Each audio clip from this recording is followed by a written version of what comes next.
My guest today is Claudia Adler, lecturer in International Humanitarian Affairs and program lead at University of York in London. With a passion for empowering marginalized women and girls globally, Claudia's research delves into innovative learning approaches across diverse cultural landscapes.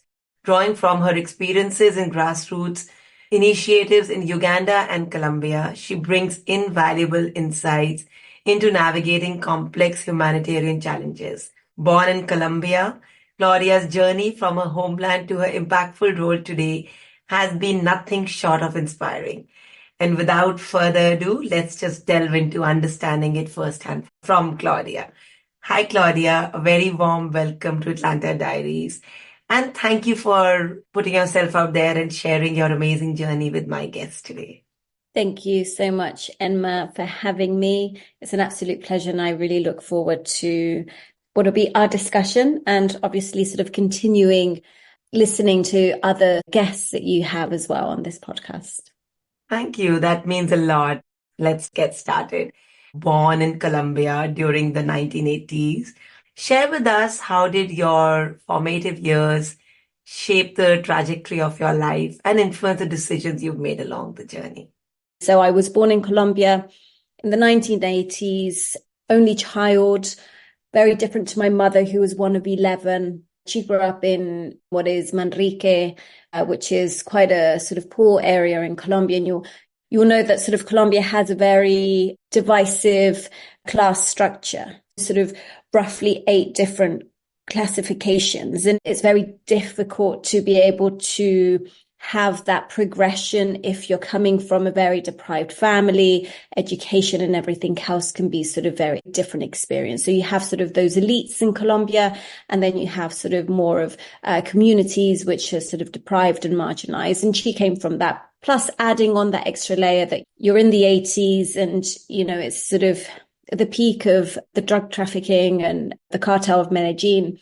And why that's relevant is because a lot of recruitment was done within those poor areas. They would recruit young men, they would recruit, you know, women as well. And so you have sort of that culture emerging of sort of fast money, a lot of violence as well. And her being one of 11 and having 5 brothers was sort of a very difficult time. And there's a lot of layers there. You know, you've got the violence, you've got the domestic violence that she grew up in, very violent household, and those frustrations that she saw sort of throughout her life. So I guess that was kind of my initial environment.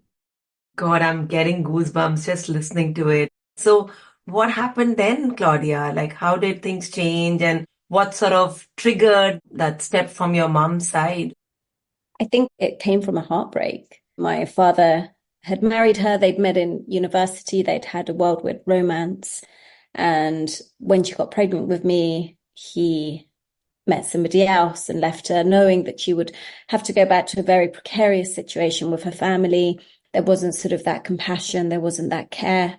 And what's interesting to that is that I think sometimes some of our worst or most difficult situations in life brings us to the brink of this uncomfortability that makes us leave. So we can look at those experiences and we could see them with resentment, or we can see them as sort of those new beginnings, those very necessary beginnings. And that was one of hers. It took her to that brink where she said, I can't do this anymore. This isn't what I want for my daughter or for my family, and I need an out.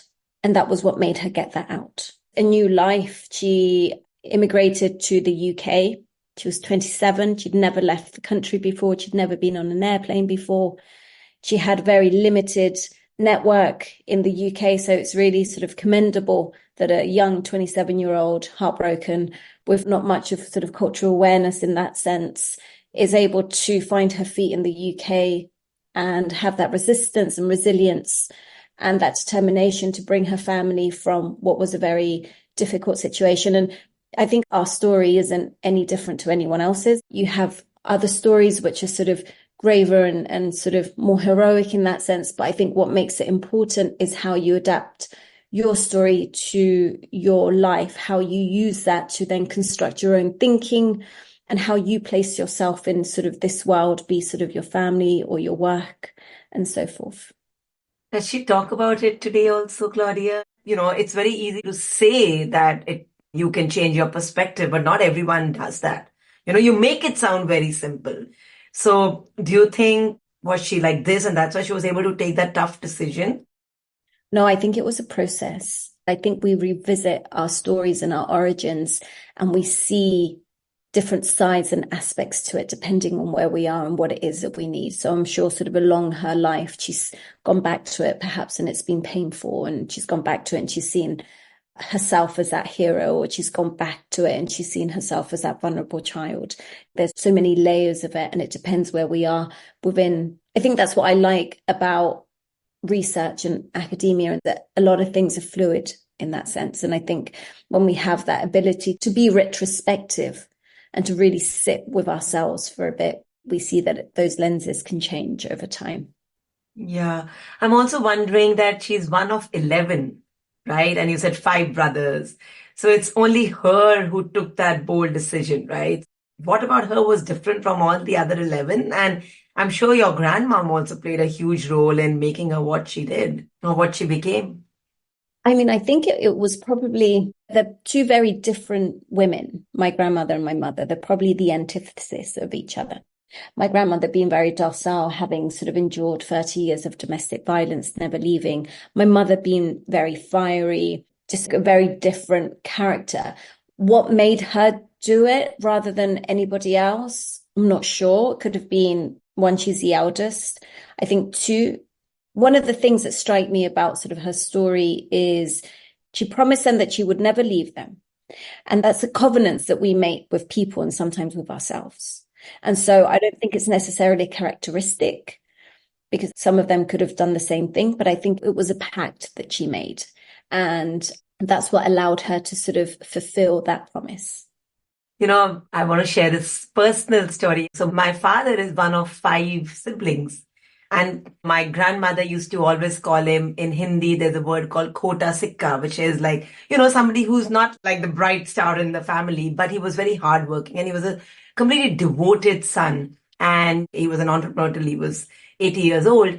And his dad invested in his business, and he promised his dad that whatever business I do, I'll make sure that the other siblings are a part of it. So when you share this, it really brought back some very special memories, and I really respect my father for it. And he's become a silent role model to us without even saying it to us in so many words. Really beautiful. Yeah. So Claudia, you were just 5.5 years old when you moved to UK, right? So do you remember any anecdotes or any experiences of that time? I remember having a terrible earache, being on that aeroplane as a kid. I remember that. Feeling very sick. I threw up all over myself and my grandmother. I remember lots of turmoil. I think it was sort of slightly stormy. I arrived in Christmas, and coming from sunny Colombia, where I was used to sort of playing out on the street. You don't have sort of a schedule. You're in and out of neighbors' houses. It's a completely different world to then being in the UK, it being dark, particularly when I arrived, a small apartment in North London, cozy in its own way, special in its own way, but it's complete, cultural displacement. And that's something that I talk about within my research. People can be displaced physically, geography wise, but then you also have a cultural displacement, those attachments, those safety nets, those communities that you're used to relying on, that language and everything else then gets completely taken away. And so you have to double adapt as well to sort of those cultural surroundings, which can sometimes be even more difficult to navigate. So the PhD is at the heart of everything, right? So let's shift gears a little bit and talk to us about how did that journey start? What was the pivotal point? How come you moved from private sector to academia? Yeah, absolutely. And I think it's quite interesting now if I look back and I see how those dots, join, because sometimes they won't make sense when you're sort of in the middle of it. And then you've got this really different skill set and you're like, actually, this was useful. I think from the beginning, I've always been more geared towards those social sciences, issues on equality, human rights, and I studied law, and that was really sort of refreshing.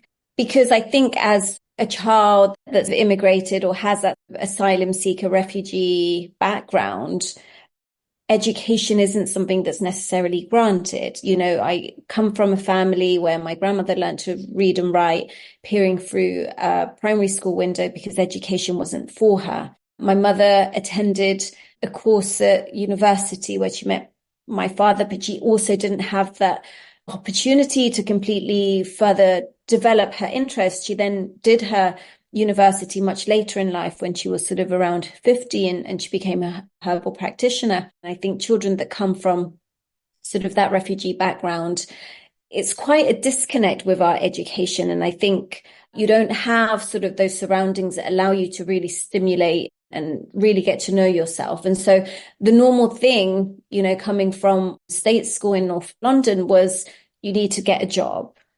You're lucky if you get into university. You know, I think that's also the case for many people as well, where our education system isn't necessarily there to completely form us or to give us that sense of full fulfillment. And I think more so it's a system which fits the purpose for the marketplace. And that's where I found myself. I got into selling, I got into holding media events and portfolios. And yes, I enjoyed it and, you know, it paid the bills, but was it really kind of where my heart was? No. And so that's where I go back into education. In sort of my 30s, I do my master's degree in humanitarian affairs. And then I have a really interesting and short conversation with one of my supervisors. I've got two incredible supervisors. One of them is Dr. Janaka Jaiwikrama, Sri Lankan academic, and the other is Dr. Jo Rose. And on that graduation of my master's, she sat down and she said, you know, Cloud, I think you should really consider a PhD. I think you'd be really good at that. And never had I ever thought that I could go and do that. And it wasn't imposter syndrome or anything like that. It was just, that wasn't something written for me. You don't dare to dream. That's for somebody else to do. So what kind of feelings then did you experience if it was an imposter syndrome? It was more of an awakening in the sense of, really? Do you really think that I could do that? But it almost as somebody kind of like allowing you to see a different possibility that you hadn't. So it was kind of an unveiling of another option or another door. Look at this door. Why don't you knock and see if, you know, if you're welcome in? Almost like a permission to dream. Beautiful. Yeah. Now that you sort of gave yourself that permission, this can also be me. What's the first thing you did? And then, of course, how did you decide your topic? Because that, again, is very unique to bring your personal narratives and a thesis, and it's so powerful. Yeah, I think that's really interesting what you've said. You know, I just want to pick up on that because I really liked what you said, which is giving myself permission. And I think it really starts with that. You know, we have to really sort of allow ourselves to give permission. And I felt the PhD is an academic endeavor, but more than that, it really developed my own thinking. It developed my critical thinking. It developed my personhood.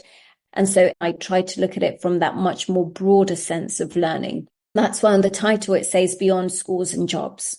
How can education empower? Because sometimes the education that we receive in schools isn't the one that empowers us. So the thesis went out to really sort of have a look at what is the education that is empowering. And that took me back to my past, and it took me back to the narratives of the women in my family and understand, you know, if these women are uneducated, if we take, say, my grandmother in that formal sense, you know, if we're comparing it from that, why then was she able to create the life that she has for herself? If she didn't receive formal education, then surely she should be disempowered and surely she should just be vulnerable. But we see something else come out and emerge from her story. And we see the same with those rural women farmers as well, Indigenous women. And we see that with sort of the narrative of my mother and myself to a degree. So it was a very interesting sort of ethnography to be able to sort of delve. And it just felt really honored as well to be able to sort of revisit and retell those stories. Wow, that's amazing. Talk to me more about it. Any anecdotes, any experiences from that journey of research? Yeah, so at the beginning, it's a very personal journey. It's your own writing and no one's reading this. Only yourself and your supervisor are reading, and you don't know if it makes sense. You don't know what impact it's going to have, if it's going to have any at all. And I guess one of the most incredible things was to be able to interview a range of women from the global south, women that have their own NGOs, women that have their own women's rights organizations, and be able to sort of delve into those stories as an equal, not as a researcher. So I think power is something that's always in sort of those relations. So I was very careful to be able to understand those power dynamics. And as I kind of, introduced my own story and we spoke, it became more of a kind of participatory co-learning experience with these women. And what sort of comes out is a lot of their learning on what made them who they are was actually out of school. So schooling allowed them to develop skills and qualifications and sort of those certain kind of credentials that you need to be able to, say, apply for a job or, work within that mainstream sector. But what really gave them sort of that gravitas was that wisdom that maybe they'd learned from their fathers, from their mothers, were those heartbreaking experiences. And what's quite interesting is nobody really gives you empowerment. Empowerment is an internal quality, okay? It's through life and those very difficult challenges that they then feel the strength to go beyond that unknown. And you can see that in the crossing of my mum, she left everything that she knew to a complete unknown. And it was in that process that she understood her strength. You end up knowing who you are. There was a lovely story with one of the ladies, and she came from a very affluent family, and they were escaping the war. They were in Egypt as refugees. Her mother had lost everything, her clothes, her jewelry, and the home that they were living in Egypt was infested with rats and mice. And she remembers telling her daughter, we shouldn't be afraid of these mice. They're just families like ours. That's the mummy, that's the daddy, those are the children just like us. And I thought that was kind of really beautiful because there was this humility that she had learnt by having so much to then teaching her child. Perhaps she would have never ever seen something like that if she hadn't gone through that experience. And then it's just the way that we then change our perspective, and those narratives that we tell our children completely change. And I think that was quite incredible because you could see a woman that she wasn't broken because of a situation, but she simply adapted. Did you meet these people in person or were these online researchers?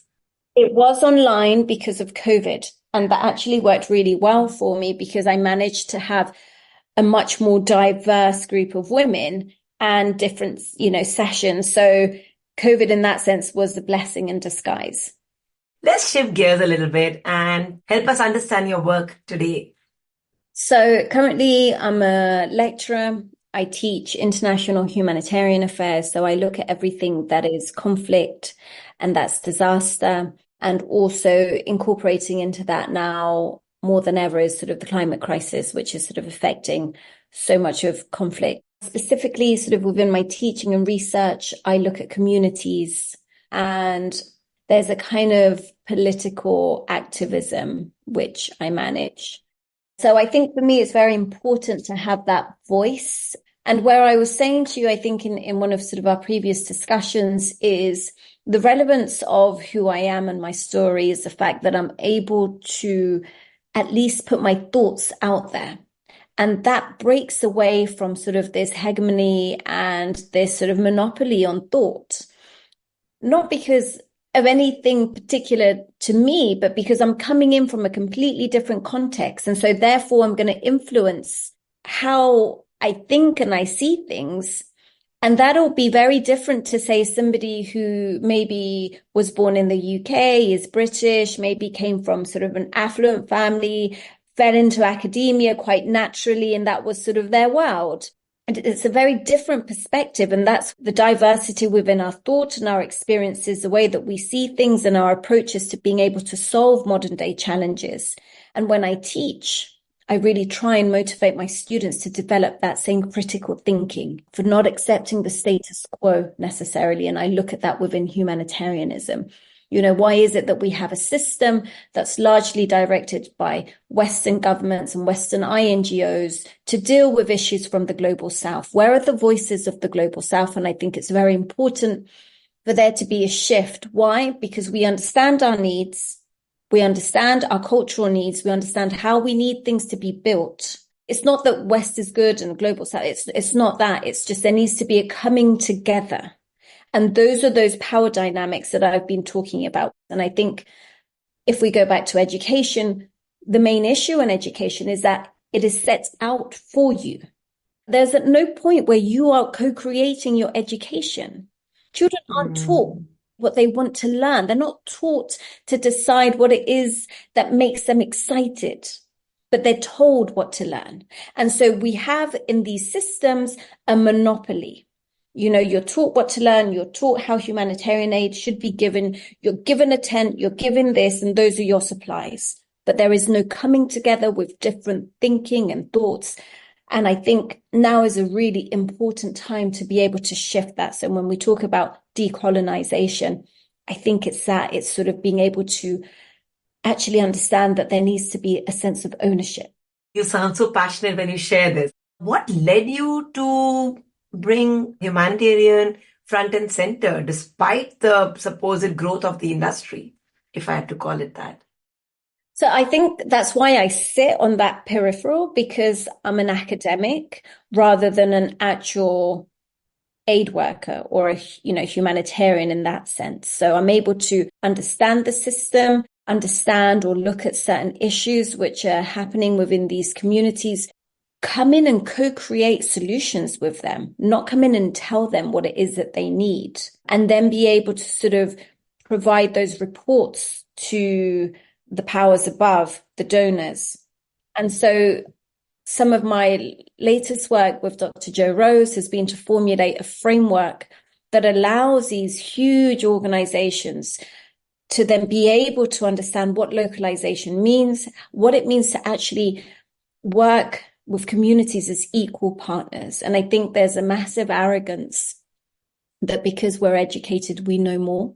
And those are one of the issues that I have, and I really sort of push out within my work, which is, why aren't sort of rural farmers, women that work within sort of water management, not sort of called scientists? Because they are scientists in their own right. But then if it doesn't fit within those very strict models, they're peasants or they're illiterate. And I think that needs to be broadened sort of, and those are the power dynamics which, I talk about.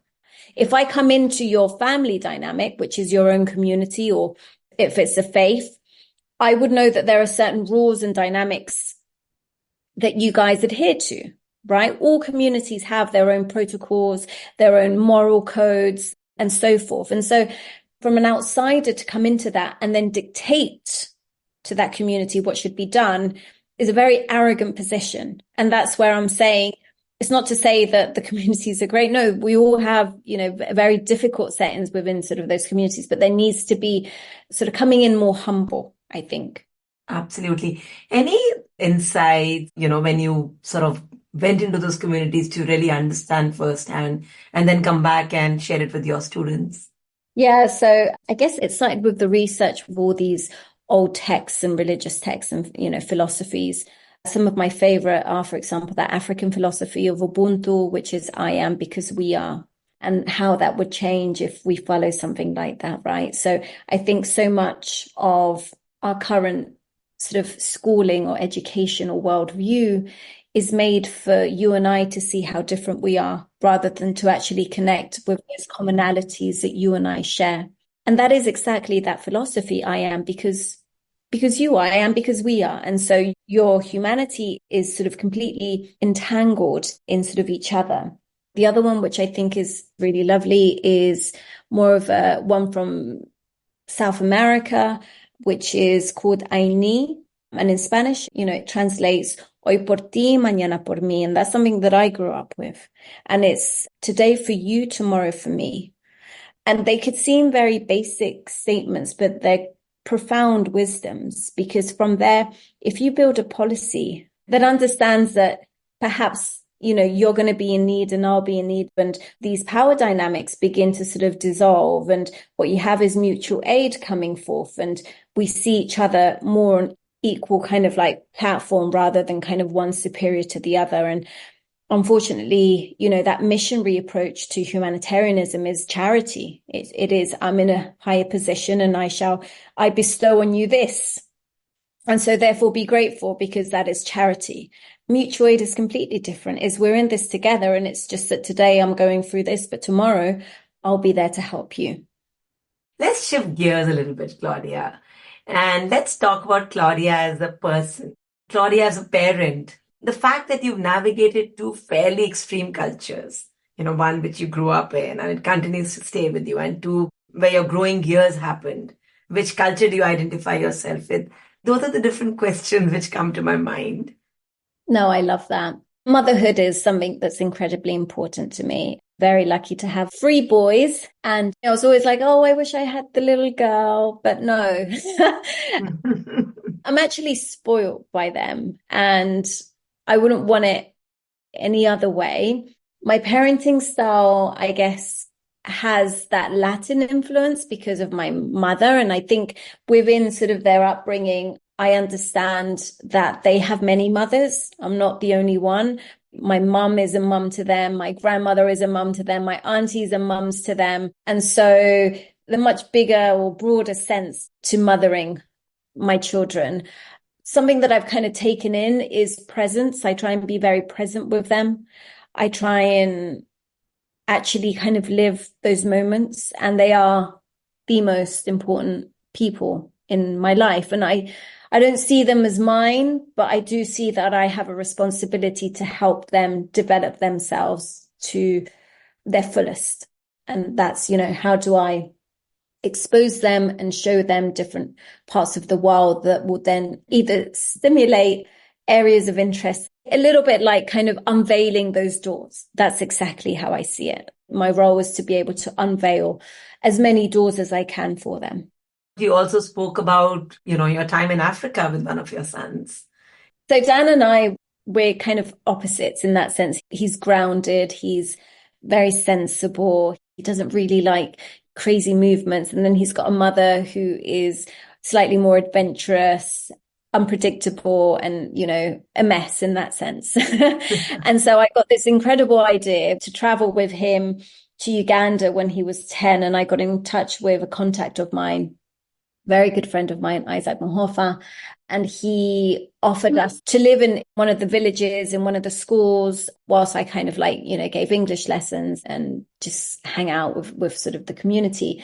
And Daniel got to experience rural life in Ginger. And that was a massive culture shock, but it was also an incredible experience. It's one that he will always remember and formed him in very different ways, because you get to know yourself because you're kind of flung into scenarios that you're not prepared for. And then also a couple of years ago, Daniel again, he went to the Ivory Coast and he volunteered as an assistant to a vet clinic.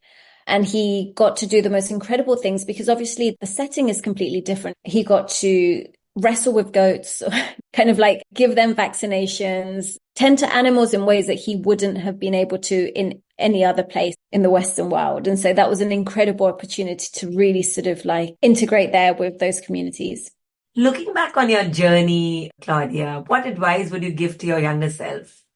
That's a fascinating question. And I think an advice that I would give to Claudia would be to kind of focus more on me. And that's not an egotistic way, but how could I have sort of tapped into my essence and understood some of that essence at an earlier age to then be able to sort of further develop that? Because I think sometimes we're taught to be very external based, look after people externally, and we forget ourselves.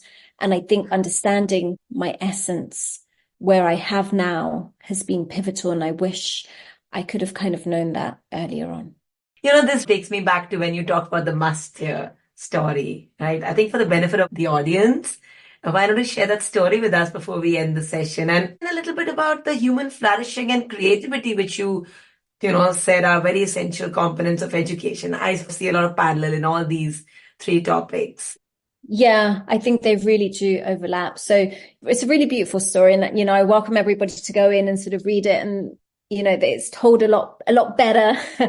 But basically, it's a male deer and it's got tusks. And so it's rummaging through the forest because it's mating season and smelling this most incredible sort of perfume of blossoms, and it's trekking, trying to find where the smell is coming from desperately, and it's pricking its nose in the different thorn bushes, and it's absolutely exhausted after trying to search and not being able to find. It pierces its pouch with its tusk as it falls from exhaustion, trying to find the origin of this smell. And as it falls and it pierces its pouch, it understands that the smell was coming from itself all along. And I guess that's that same idea that when we talk about empowerment, it's not an external quality, it's internal.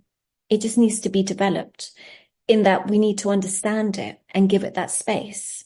And so when you talk about human flourishing, is we have an education system which is externally based. We do exams which are externally based, but there's very little pedagogy which then directs the learner to themselves. And that's where I'm saying you would engage with material or reading material so much better if you understood that essence, if you understood what it was that made you tick.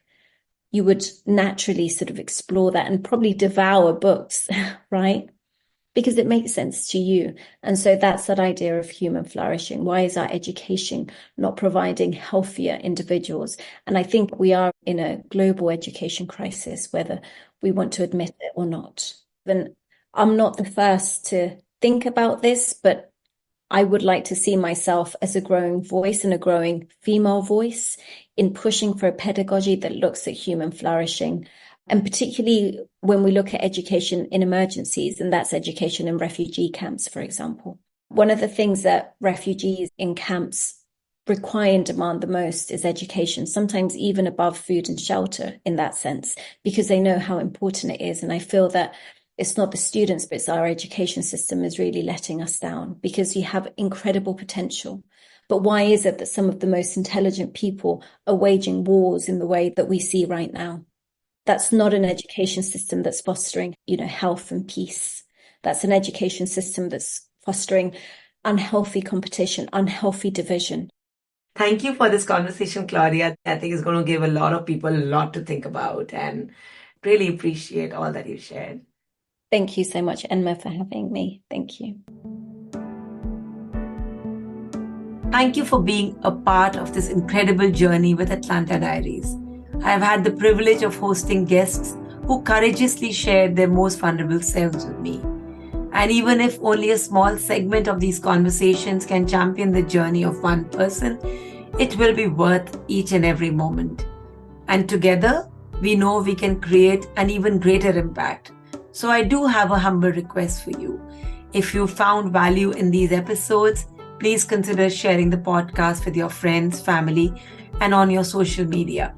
I would also love to hear your thoughts, and will really appreciate if you could take a moment to leave a review or rating. See you next week for another inspiring journey on Atlanta Diaries.